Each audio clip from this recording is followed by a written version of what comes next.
All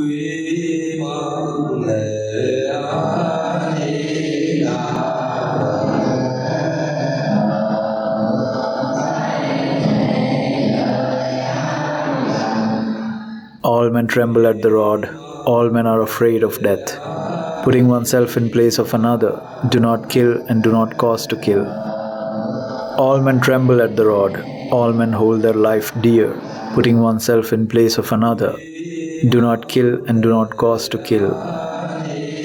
Whoever uses the rod of punishment to harm living beings that desire happiness, because he himself is looking for happiness, will not find happiness after death. Whoever does not use the rod of punishment to harm living beings that desire happiness, because he himself is looking for happiness, will find happiness after death. Speak not harshly to anyone, those words will be thrown right back at you. Angry talk hurts, and the rod of punishment will strike you back. If you don't resound like a broken metal gong, you have already reached nirvana, as anger is not in you. Just as a cowherd with his staff drives the cows into fields, old age and death drive the life of living beings. The fool in doing evil doesn't realize their evil nature. Like a fire, his own deeds consume the fool. He who inflicts violence on the harmless and the innocent quickly reaches one of these 10 states. He will suffer sharp pain or disease or bodily injury or grievous disaster or loss of mind or trouble with the government or defamation or loss of relations or loss of wealth or destruction of his house by lightning or fire. At death, the fool reappears in hell. Not nakedness, nor matted hair, nor mud, nor fasting, nor sleeping on the bare ground, nor dust and ashes, nor squatting on the heels can purify the mortal who is full of doubt. Though richly adorned, he who is tranquil, serene, calm, lives a tamed and restrained life of holiness, and has put down the rod of punishment for all beings, he is a holy man, an ascetic and a monk. Rare is the man modest enough, humble enough, that avoids reproach, as a fine stallion is not stung by a whip. Like a fine stallion struck by a whip, be ardent and active. Through conviction and moral purity, persistence and meditation, by judgment, by knowledge, with good behavior and concentration, destroy the great pain of existence. Irrigators guide the waters, fletchers make the arrow straight, carpenters shape the wood, good people control themselves.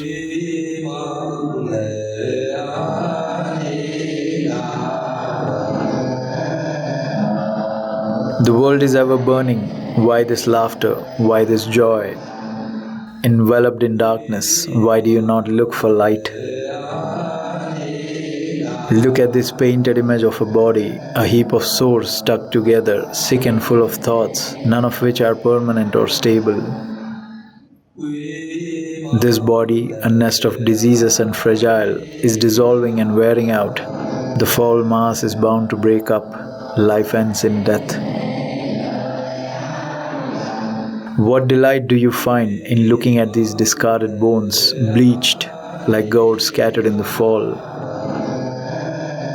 A fortress is made of these bones, plastered over with flesh and blood, whose hidden treasures are pride and contempt, aging and death.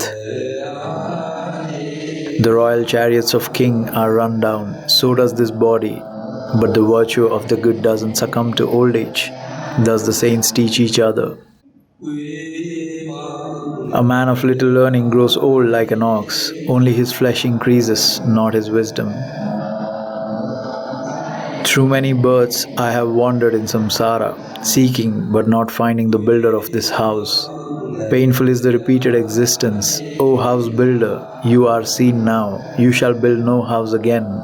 Your rafters are broken, your rich pole is shattered, to dissolution goes my mind. I have attained the destruction of craving. Those who in their youth have not led the holy life, who have not gathered soul wealth, waste away like old cranes in a pond without fish. Those who in their youth have not led the holy life, who have not gathered soul wealth, lie around like arrows misfired from the bow, sighing after the past.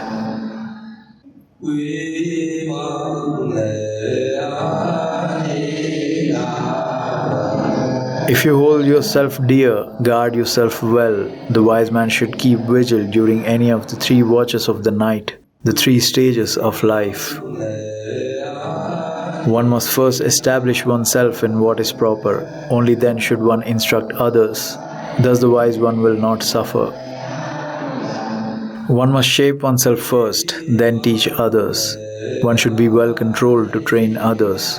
Very difficult is to control the self. One truly is the protector of oneself.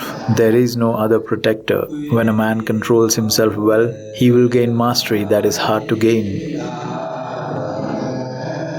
The evil done by oneself, born of oneself, created by oneself, crushes the fool. As a diamond, a precious stone. Like a creeper that strangles the tree, it grows on. The one of evil nature will do to himself what his enemy wishes for him. The deeds which are harmful to oneself are easy to do. Difficult are the deeds which are beneficial and good.